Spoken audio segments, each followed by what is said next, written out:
Bismillahirrahmanirrahim. Assalamualaikum warahmatullahi wabarakatuh. Innal hamdalillah nahmaduhu wa nasta'inuhu wa nastaghfiruh wa na'udzu billahi min shururi anfusina wa min sayyiati a'malina. May yahdihillahu fala mudilla lahu wa may yudlillahu fala hadiyalah. Asyhadu an la ilaha illallah wa asyhadu anna sayyidana Muhammadan abduhu wa rasuluhu la nabiyya ba'dah amma ba'du. Alhamdulillah, pada pertemuan kali ini kita dapat bertemu kembali dalam keadaan sehat walafiat. Baik, untuk pertemuan kali ini kita akan belajar Al-Quran Hadis kelas 11 yang berjudul Birrul Walidain. Apa yang dimaksud dengan Birrul Walidain? Birrul walidain adalah patuh terhadap orang tua. Orang tua yang mana saja? Orang tua di sini diklarifikasikan menjadi 3. Yang pertama adalah orang tua yang melahirkan kita, orang tua yang menyebabkan kita hidup di dunia ini. Kemudian yang kedua adalah orang tua yang mengajarkan kita ilmu pengetahuan, yaitu adalah guru-guru kita. Guru-guru kita di sekolah, guru-guru kita di madrasah. Kemudian yang ketiga adalah orang tua yang menyebabkan pasangan kita lahir, yaitu adalah mertua. Nah, ini 3 orang tua ini yang harus kita patuhi, gitu ya. Dan birrul walidain ini ada kaitannya dengan Quran surat Al-Isra ayat 23 sampai 24. Yang bunyinya adalah A'udzu billahi minasyaitonir rajim. Bismillahirrahmanirrahim. Wa qadha rabbuka alla ta'budu illa iyyahu wa bil walidaini ihsana imma yablughanna 'indakal kibara ahaduhuma aw kilahuma fala takul lahumā uffin wa la tanharhumā wa qul lahumā qawlan karīmā wahfid lahumā janahadz dzulli minar rahmatik wa qul rabbirhamhuma kama rabbayani shaghira. Yang artinya adalah, dan Tuhanmu telah memerintahkan agar kamu jangan menyembah selain Dia, dan hendaklah berbuat baik kepada ibu bapak jika salah seorang di antara keduanya atau kedua-duanya itu berusia lanjut dalam pemeliharaanmu, maka jangan sekali-kali engkau mengatakan kepada keduanya perkataan atau perkataan uffin itu dan janganlah engkau membentak keduanya, dan ucapkanlah kepada keduanya itu perkataan yang baik, dan rendahkanlah dirimu terhadap keduanya dengan penuh kasih sayang, dan ucapkanlah, wahai Tuhanku, sayangilah keduanya sebagaimana mereka berdua telah mendidik aku pada waktu kecil. Dari ayat tersebut kita dapat mengambil kesimpulan bahwa kita tidak boleh mengeluh, kita tidak boleh berkata saja kepada orang tua. Jikalau orang tua menyuruh kita dalam kebaikan, maka kita harus melaksanakannya. Dan kita harus berdoa semoga orang tua kita diampuni dosa-dosanya. Seperti dalam sebuah doa kita sering mendengar, Rabbana ighfir lana dzunubana wa dzunuba walidaina warhamhuma kama rabbayana shaghira. Seperti itu. Kemudian kita akan membahas tentang penjelasan dari Quran surat Al-Isra ayat 23 sampai 24. Ayat tersebut menjelaskan tentang pendidikan karakter, yang artinya adalah sebuah kesatuan yang menjadi pembeda dengan karakter yang lain. Karakter itu adalah kekuatan yang mempunyai persamaan kata berupa sopan santun, akhlak, moral, budi pekerti, dan adab. Akhlak dan adab ini sumber wahyu, yakni adalah Al-Quran dan Sunnah. Sedangkan budi pekerti, moral dan sopan santun ini bersumber dari pemikiran manusia yang disepakati bersama. Jadi intinya adalah dengan adanya Al-Quran dan As-Sunnah itu sebagai pedoman umat muslim hidup di dunia ini. Gitu ya.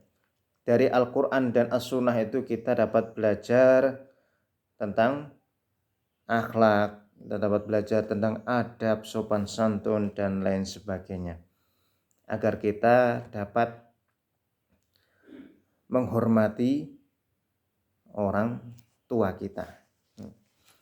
Kemudian kita akan membahas tentang Quran surat Luqman ayat ke-13 sampai 17.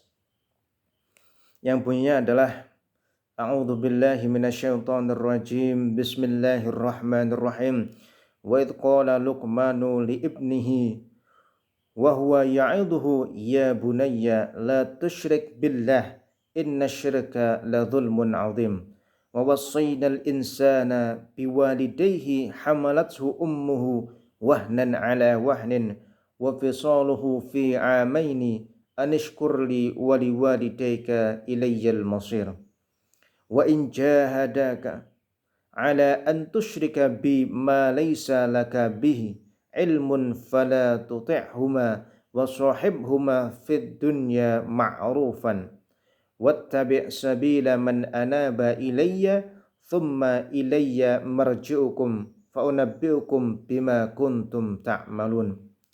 Ya bunayya innaha intakum mithqala habbatin min khardalin fatakun fi sakhratin aw fis samawati aw fil ardi ya'ti bihallahu innallaha latifun khabir. Ya bunayya aqimus salata wa'mur bil ma'ruf wanha 'anil munkar wasbir 'ala ma asabaka inna dzalika min azmil umur. Yang artinya adalah, dan ingatlah ketika Luqman berkata kepada anaknya ketika dia memberi pelajaran kepadanya, wahai anakku, janganlah engkau mempersekutukan Allah. La tusyrik billah itu mempersekutukan Allah. Sesungguhnya mempersekutukan Allah adalah benar-benar kezaliman yang sangat besar.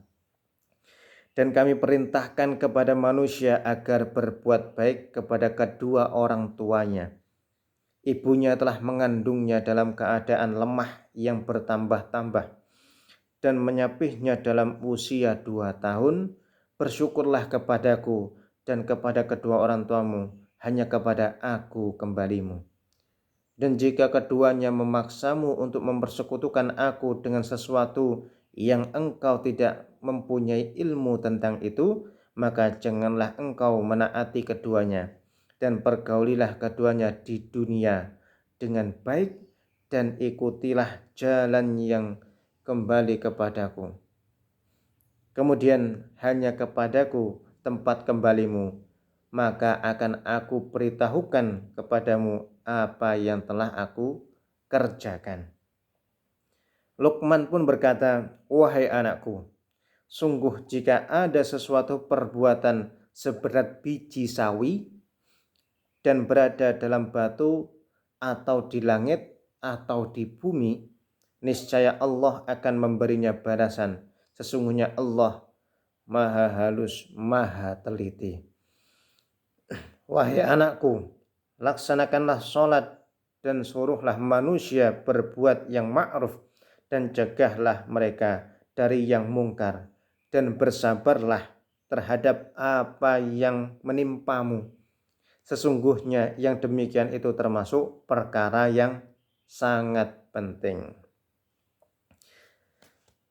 Dalam Quran surat Luqman ayat ke-13 menjelaskan bahwa syarat untuk mengajari dan mendidik anak seharusnya didasari dengan lemah lembut serta kasih sayang. Ini diterapkan oleh baginda Nabi Agung Muhammad SAW dalam pendidik umatnya, dalam mengajarkan, dalam berdakwah kepada umatnya, yaitu dengan kelemah lembutan, gitu ya, dengan tidak secara paksaan, gitu. Kemudian pada Quran surat Luqman ayat ke-14, Allah menceritakan kesusahan seorang ibu dalam mengasuh dan membesarkan anaknya. Hanya jasa ibu saja yang diceritakan dengan demikian lemahnya, sebab peranan ibu itu sangatlah berat dibandingkan dengan seorang ayah. Kenapa? Karena ibu itu mengandung kita selama kurang lebih 9 bulan.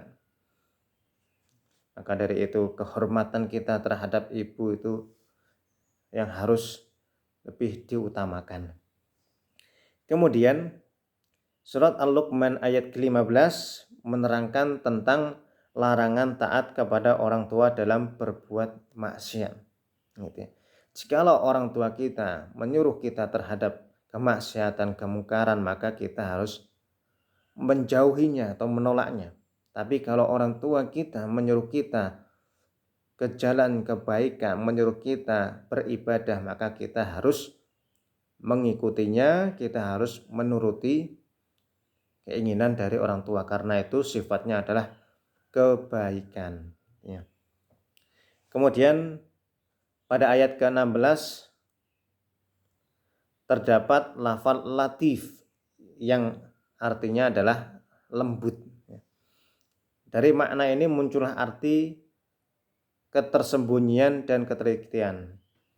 Imam Al-Ghazali menerangkan bahwa yang berhak menyandang sifat ini hanyalah orang yang mengetahui perincian kebaikan dan seluk-beluk rahasianya, baik yang kecil maupun yang halus.